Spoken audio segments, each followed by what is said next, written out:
আসসালামু আলাইকুম। আশা করি আপনারা ভালো আছেন। আলহামদুলিল্লাহ।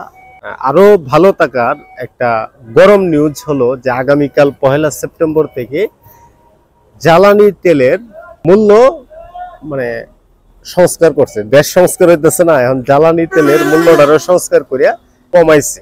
ঠিক আছে, এখন কি কমাইছে? ডিজেলের দাম 106.75 টাকা থেকে 1.25 টাকা কমিয়ে 105 টাকা নির্ধারণ করছে।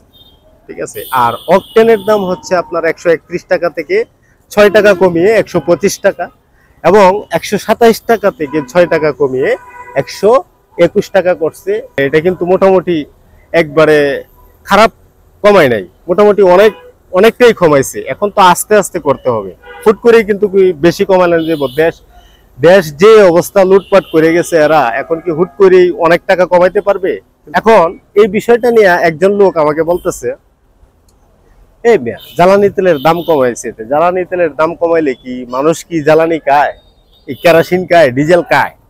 পরে আমি কইতেছি, কই কাকা, মানে অটোর মধ্যে এক কাকা, পরে আমি কইছি যে কাকা বুঝেন, বিষয়টা হচ্ছে যে এই জ্বালানি তেলের দাম যখন বাড়ে, এই জ্বালানি তেলের সাথে সংশ্লিষ্ট যত মানে পণ্য আছে সবকিছু অটো দাম বেড়ে যায়।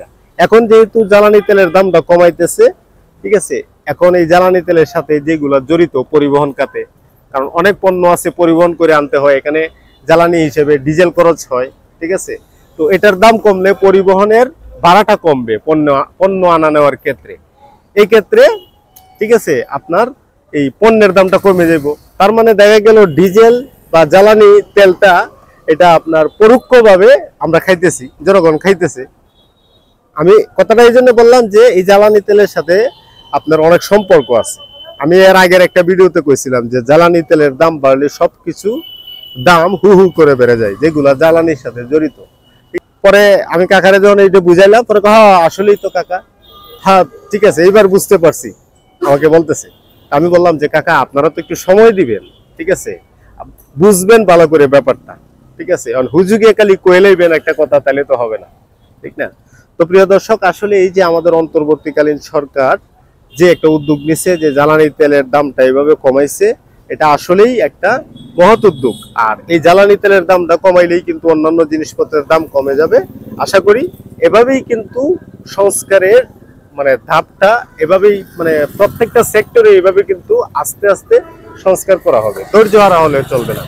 এই সরকারকে যথেষ্ট সময় দিতে হবে, তাইলে দেখবেন সবকিছুই সব প্রতিষ্ঠানে এরা মানে সংস্কারের মাধ্যমে একটা মানুষের সহনীয় পর্যায়ে জিনিসপত্রের দাম সহ অনেক কিছুই মানুষের সহনীয় পর্যায়ে নিয়ে আসবে। সময় দিতে হবে ভাই। ঠিক আছে, ভালো থাকবেন, দেখা হবে নতুন কোনো এক ভিডিওতে। আসসালামু আলাইকুম।